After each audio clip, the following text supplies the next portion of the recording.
Let the words of my mouth and the meditation of my heart be always acceptable in your sight, O Lord, my strength and my Redeemer. Amen.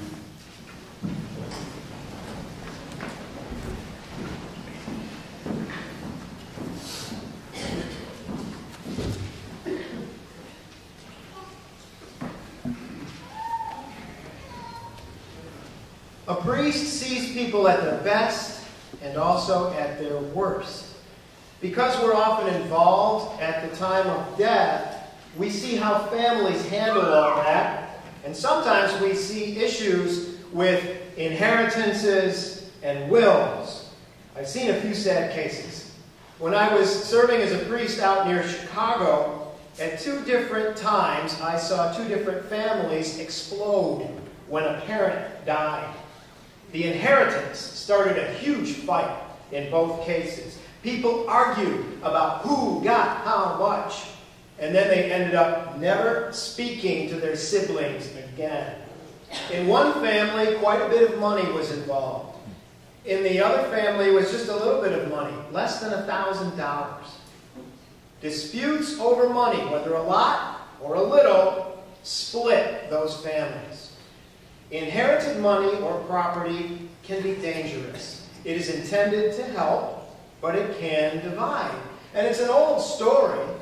One time Jesus was walking along and a man in the crowd shouted out to him, "Teacher, tell my brother to divide the family inheritance with me." And Jesus said, "Friend, who set me up as your arbiter?" At the same time, I've often seen people at their absolute best. Not that long ago, I watched a dying woman tell her adult kids, "I wish I could have given you more." She meant financial security, and her kids immediately said to her, "Mom, you gave us everything. You gave us your love." That was a holy moment, and there were tears in my eyes. Jesus didn't have money or possessions to leave to his friends. At the end, he was left only with the robe he wore, and the soldiers at the cross took that and gambled for him. But in the past few weeks, we have been hearing the last will and testament of Jesus of Nazareth. In these gospel chapters from John that we've been hearing over the last few weeks, John tells us some of the things Jesus said to his friends on the night before he died. And what he leaves his disciples is not something that will break them apart. It will be a force, an active force in keeping them together. He says, "Peace I leave with you. My own peace I give to you." That is his bequest to his friends, and it's better than any financial fortune. Peace is the sense that all will be well, and all is well. Peace can hold us even through the bad times.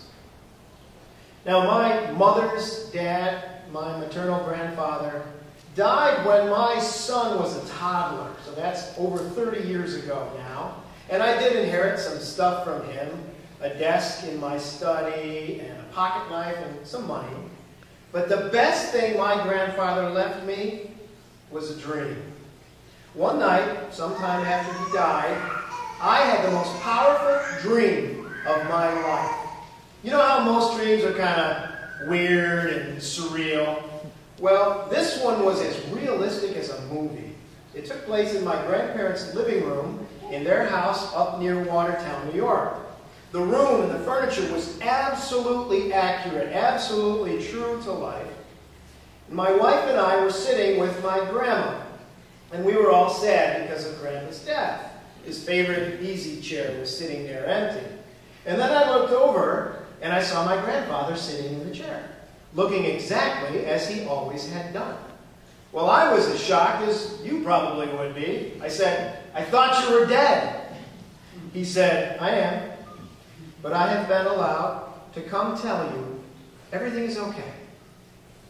And then the 4 of us just chatted a while about everyday things while the late afternoon sun came in through their Venetian blinds. And then at one point I looked back at his chair and he was gone. He was really gone. I had that dream over 30 years ago. And it is as fresh and clear and vivid to me right now as it was way back then. I just read about a man who lost his adult sister. They were very close. And after her death, he had a dream just like I did. He said, "One night I dreamed I was standing in the living room of our Philadelphia apartment, surrounded by boxes and wrapping paper and all the accoutrements of our impending move. And I heard the door open downstairs and someone walking up the stairs. It was my sister, Ruthie. She was wearing a white sweater and she was carrying a tray of muffins. 'I thought you were dead,' I said. 'Oh, I am,' she said sweetly.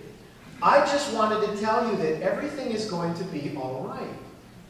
I said, 'Thank you for saying that. Will you be staying a while?' She said, 'No, I need to get on back.'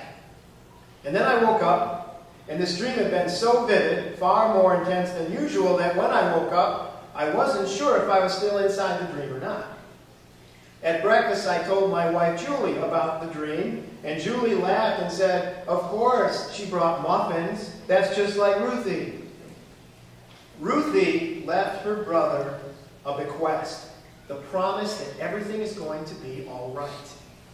My grandfather left me the same bequest, the promise that everything is going to be okay. Jesus left his disciples, and therefore all of us, the same bequest, his peace. His peace is the promise that everything will be all right. Now, I am not denying evil. I'm not ignoring pain and suffering. I'm not pretending people don't mess up and cause terrible harm. But I'm seeing something past all that hardship. I am listening to Ruthie. And I am listening to my grandfather. And I am listening to Jesus.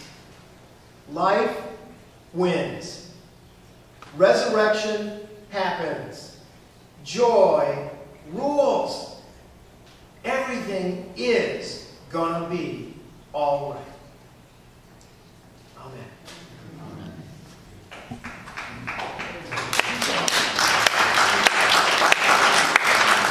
Well, since you obviously agree, let's stand together and turn to page 358 and proclaim our faith with the words of the Nicene Creed. Page 358.